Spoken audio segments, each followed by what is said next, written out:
ಬಳ್ಳಾರಿ ಸಿಬಿಐಗೆ ತನಿಖೆಗೆ ಇದೀಗ ಕೊಡೋ ವಿಚಾರವನ್ನ ಬೆಂಗಳೂರಿನಲ್ಲಿ ಸಚಿವ ಪ್ರಿಯಾಂಕ್ ಖರ್ಗೆ ಹೇಳಿಕೆ ನೀಡಿದ್ದಾರೆ. ಬಹಳ ಸ್ಪಷ್ಟವಾಗಿ ಸಿಬಿಐ ಅವರು ಪತ್ರವನ್ನು ಬರೆದಿದ್ದಾರೆ. ಶಾಲಿನಿ ರಜನೀಶ್ ಅವರಿಗೆ ಪತ್ರ ಬರೆದಿದ್ದಾರೆ. ಏನು ನೋಡೋಣ ಬನ್ನಿ. ಯಾವುದೇ ಕೇಸ್ ಆಗಿರಲಿ ನೀವೇ ನೋಡ್ಕೊಳ್ಬೇಕು. ನಮ್ಮ ಬಳಿ ಸಿಬ್ಬಂದಿಗಳಿಲ್ಲ, ಅಗತ್ಯ ಇದ್ರೆ ಒಬ್ಬ ಅಧಿಕಾರಿಯನ್ನ ಕೊಡ್ತೇವೆ ಅಂತ ಈ ವಿಚಾರಕ್ಕೆ ಸಿಬಿಐ ಅವರೇ ಪತ್ರ ಬರೆದಿದ್ದಾರೆ. ಹಿಂದೆ ಕರ್ನಾಟಕದಲ್ಲಿ ಅದೇ ಕೇಸ್ ಏನೇ ಕೇಸ್ಗಳಿದ್ರು ಕೂಡ ಅದರ ತನಿಖೆಯಲ್ಲಿ ಸಿಬಿಐ ಕೂಡ ಮಾಡ್ತಾ ಇತ್ತು. ಈಗ ಆದರೆ ಅವರೇ ಹೇಳಿದ್ದು ರಾಜ್ಯದಿಂದ ಮಾಡಿದಂತಹ ತನಿಖೆ ಸರಿ ಇದೆ ಅಂತ.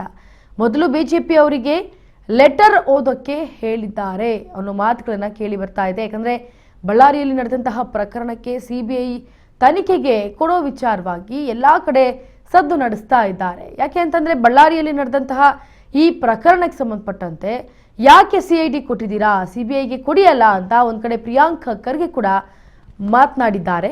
ನೋಡ್ಕೊಂಬರೋಣ ಬನ್ನಿ.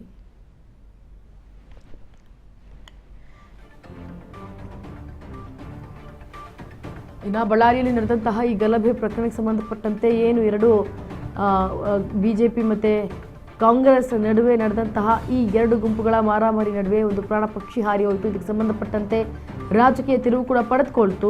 ಈ ವಿಚಾರವಾಗಿ ಸಚಿವ ಪ್ರಿಯಾಂಕ್ ಖರ್ಗೆ ಸಿಬಿಐಗೆ ಯಾಕೆ ಕೊಟ್ಟಿಲ್ಲ, ಸಿಬಿಐಗೆ ಸ್ಪಷ್ಟವಾಗಿ ಪತ್ರವನ್ನು ಬರೆದಿದ್ದಾರೆ ಪ್ರಿಯಾಂಕ್ ಖರ್ಗೆ ಅವರು.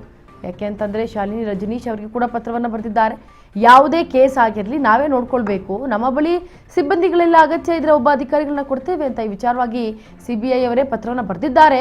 ಹಿಂದೆ ಕೂಡ ಕರ್ನಾಟಕದಲ್ಲಿ ಯಾವುದೇ ಕೇಸ್ಗಳನ್ನು ಮಾಡುವಾಗ ತನಿಖೆಯನ್ನು ಮಾಡುವಾಗ ಸಿಬಿಐ ಕೂಡ ಮಾಡ್ತಾ ಇತ್ತು. ಆದರೆ ಈಗ ಅವರು ಹೇಳಿದ್ದು ರಾಜಕೀಯದಿಂದ ಅಥವಾ ರಾಜ್ಯದಿಂದ ಮಾಡಿದಂತಹ ಏನೇ ಕೇಸ್ ಇದ್ರೂ ನೀವೇ ನೋಡ್ಕೋಬೇಕು ಅನ್ನೋ ಮಾತುಗಳನ್ನ ಹೇಳ್ತಾ ಇದ್ದಾರೆ ಅಂತ ಪ್ರಿಯಾಂಕ್ ಖರ್ಗೆ ಹೇಳಿದ್ದಾರೆ.